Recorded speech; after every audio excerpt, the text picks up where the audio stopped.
Buenos días, maestra. Le voy a hablar del tema de la identificación de factores que impactan a la población rural y urbana. Tendencias en la población a continuación de la exigencia capitalista. Del siglo XVI a inicios del siglo XIX, mercantilismo, el Estado se encarga de proteger la economía, una economía sustentada en la sustracción de materias preciosas. Siglo XIX. La bancarrota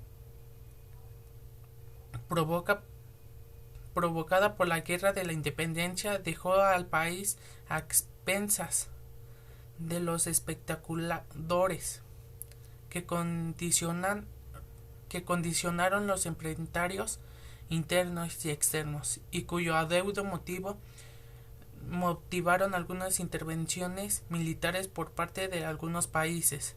Reconstrucción en la economía en 1910 y 1920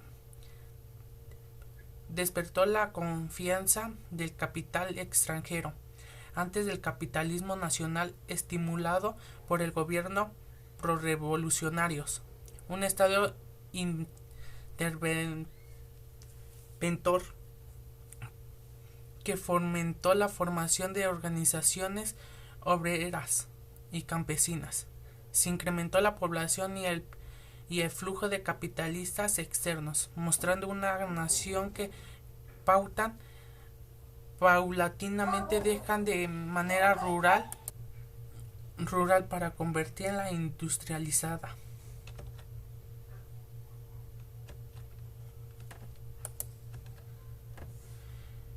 Aquí tenemos un claro ejemplo del capitalismo en el sexenio de Vicente Fox.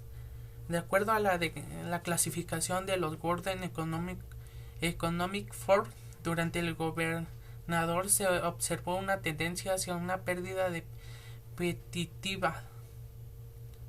competitividad de la economía mexicana en los mercados externos.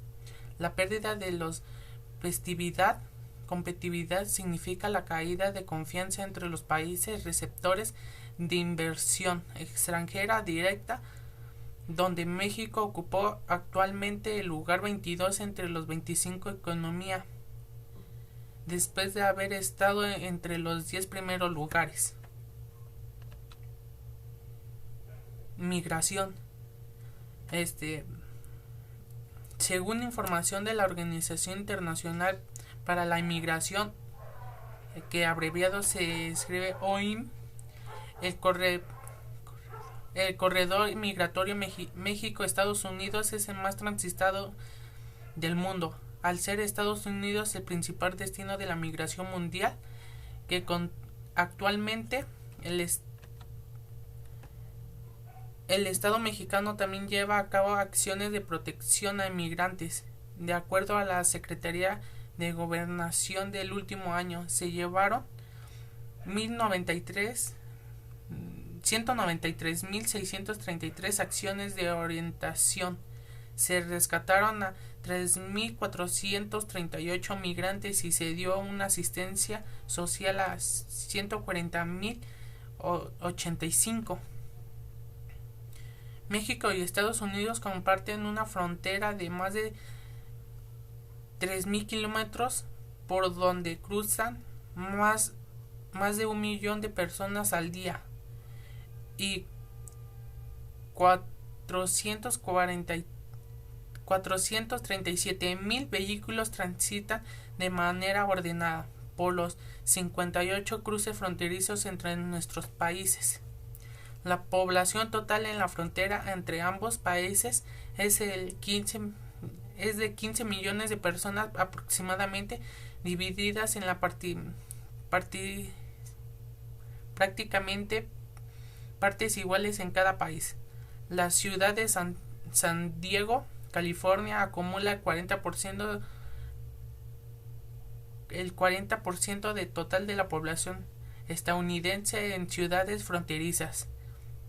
En California, 692.000 empleados dependen de los comercios fronterizos con México, y en Texas 463.000 empleados. Fronteras del sur, rurales y cifras.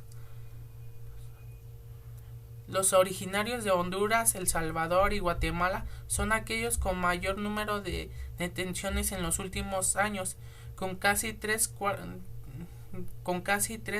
partes de los casos. 3.548 fueron regresados a su país de origen por deportación y 140.694 devueltos por retornos asistidos. 36.921 fueron menores de 18 y 16.978 en el proceso. La mayor parte de donde cuando ya no llegan los de Honduras, El Salvador ni Guatemala hacia su destino, que es Estados Unidos, la mayor parte pues se queda en nuestro país para laborar y tener más dinero y llegar a su punto de destino después de ir trabajando en todo en nuestro país, que es México. Durante el ubicación. El viaje está lleno de peligros extremadamente graves. Se han documentado todas las clases de abusos, como extorsión, violaciones sexuales, violación física, secuestros, mutilaciones, prostitución, obligación para transportar drogas para traficantes e incluso asesinatos. La red de documentación de la Organización Defensora de los Migrantes, que agrupan a más de 15 albergues en caso de migración de migrantes, reportó que el 2015 dio acogida atención a cerca de 30.321 migrantes en sus diversas casas de albergues.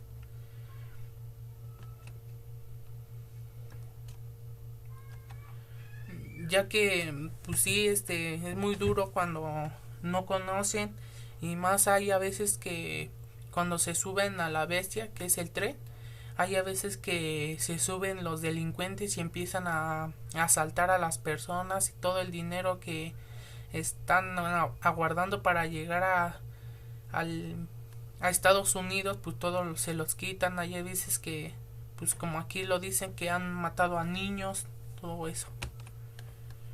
Derechos de los humanos de los migrantes que transitan por México. Tienen los derechos que se les reconocen en la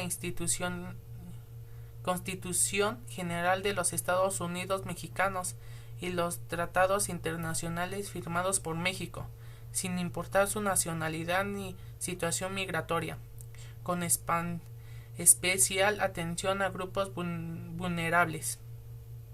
Los extranjeros con estancia irregulares en el país detenidos por la INME deben ser alojados en una estación o estancia migratoria, no es una prisión. Los migrantes en situación irregulares alojados en una estación o estimación migratoria tienen los siguientes derechos: a la no discriminación, a la información, a darle el permiso de hablar con sus familias y no al maltrato.